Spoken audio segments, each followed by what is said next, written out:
वैभव सूर्यवंशी पर बोलिए गरिमा जी, वैभव सूर्यवंशी।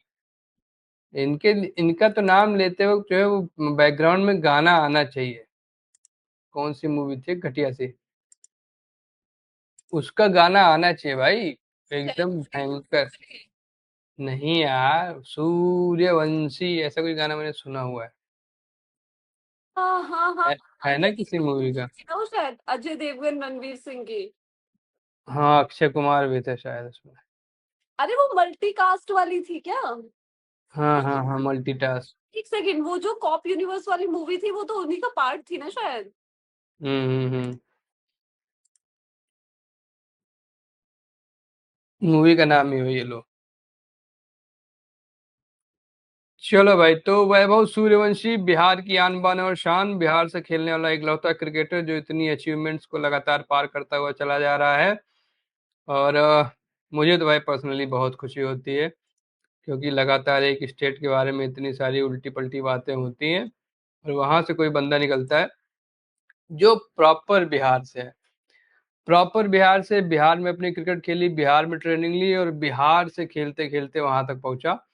तो उस बंदे की अचीवमेंट का देखने में अपना ही अलग मजा है। और आज के दिन अंडर 19 यूथ ओडीआई जो इंग्लैंड के साथ हो रहा था, उसमें वैभव सूर्यवंशी ने 77 गेंदों पर 143 रन की पारी खेली। ऑलमोस्ट 200 का, 78 गेंदों पर शायद ऑलमोस्ट 200 का स्ट्राइक रेट रहा आज ओडीआईज में। यूथ ओडीआईज में जहां तक रिकॉर्ड रखे गए हैं अभी तक की, उनमें सबसे तेज 50 सेंचुरी रही है। सिर्फ 52 गेंदों पर शतक पूरा किया।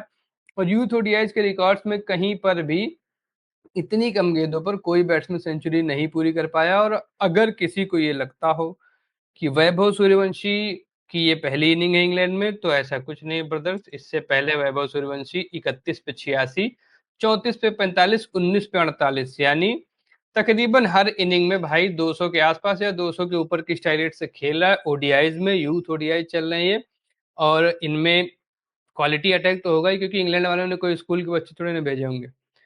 तो उन लोगों के सामने बहुत ही कमाल, हाँ अंडर 19 वाला होता है शुभम भाई, और बहुत ही कमाल बैटिंग कर रहा है वैभव, और एकदम फियरलेस अप्रोच, जो अप्रोच हमने लगातार देखा था उस अप्रोच से बैटिंग कर रहा है वो। जो हमने आईपीएल में देखा, जो आईपीएल में उसके खेलने से पहले हमने चर्चा सुनी थी, वही चीज यहाँ भी देखने में आ रही है। मैदान अलग है, बॉलर्स अलग है, लेकिन जो नहीं अलग है वो है वैभव सूर्यवंशी। और वैभव सूर्यवंशी का भविष्य बहुत उज्जवल है। मैं तो ये सोच रहा हूँ कि हम्म। अब शायद नियम बदल गया ना, कि एक प्लेयर एक ही अंडर 20 में, अंडर 19 वर्ल्ड कप खेल सकता है। ये वरना वैभव सूर्यवंशी कितने अंडर 19 वर्ल्ड कप खेल सकते थे भाई, अभी 14 साल के मैं हैं। ये कह रही हूँ सूरज जी की सबसे कमाल बात उनकी अप्रोच की है। हम लगातार उनकी अप्रोच की बात करते थे हमने, क्योंकि आईपीएल में देखा। आई चर्चा जो उन्होंने बटोरी वो, जब अपने आप को नॉमिनेट किया, क्या बोलते हैं उसको, अपना नाम जब डाला आईपीएल के लिए, क्या वर्ड होता है यार वो, रजिस्टर किया अपने आप, रजिस्टर। रजिस्टर। रजिस्टर किया अपने आप को आईपीएल के लिए।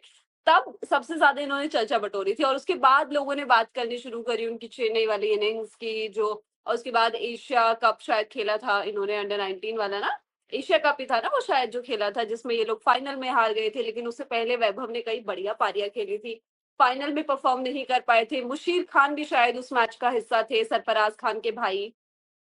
तो उन तमाम लोगों ने ये टूर्नामेंट खेला था, साउथ अफ्रीका में शायद ये हुआ था शायद, जहां तक मुझे याद आता है।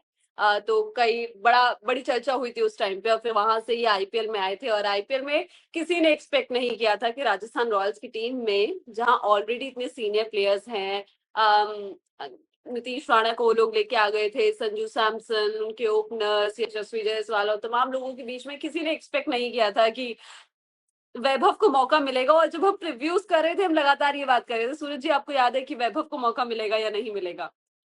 मैं तो डाउट में थी, मेरा तो एकदम क्लियर था कि भाई बहुत मुश्किल है, मतलब अगर कुछ अनफॉर्चुनेट ही हो जाते हैं तो उनको मौका मिलता है। और संजू इंजर्ड रहे, तमाम चीजें हुई, संजू वाला केस जो हुआ, क्योंकि उन्होंने ऑलमोस्ट आधे से ज्यादा सीजन मिस किया, और उस जगह इनको मौका मिला। और जिस तरीके से इन्होंने परफॉर्म किया, मतलब अटैक, फुल इंटेंट, पहले मैच में ही पहली गेंद जो फेस करी थी वो छक्के के लिए भेज दी थी, और इसको कंटिन्यू करा। मतलब पहली पारी जो थी शायद 35 रन के आसपास की थी, बढ़िया पारी थी।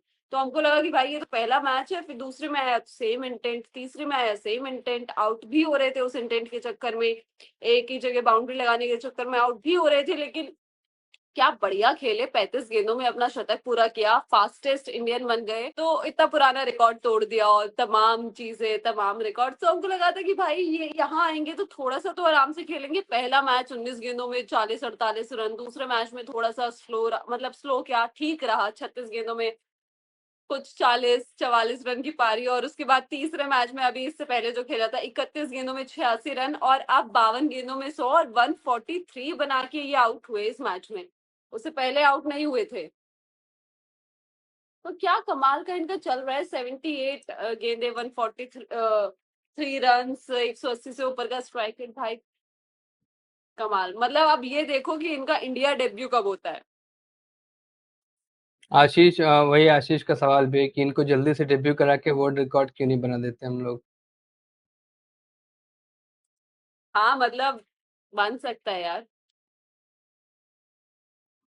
लेकिन कब और किस फॉर्मेट में और किस प्लेयर की जगह। मतलब आप कहाँ खिलाओगे यार इनको, टेस्ट में तो नहीं खिलाओगे ना, वनडेज में खिलाओगे, टी20 की एक बात होती है, लेकिन टी20 में ऑलरेडी आपके पास इतने सारे लोग हैं कि जो अभी आपके सेटअप में है वही नहीं खेल पाते, तो आप वैभव को और रख के क्या करोगे।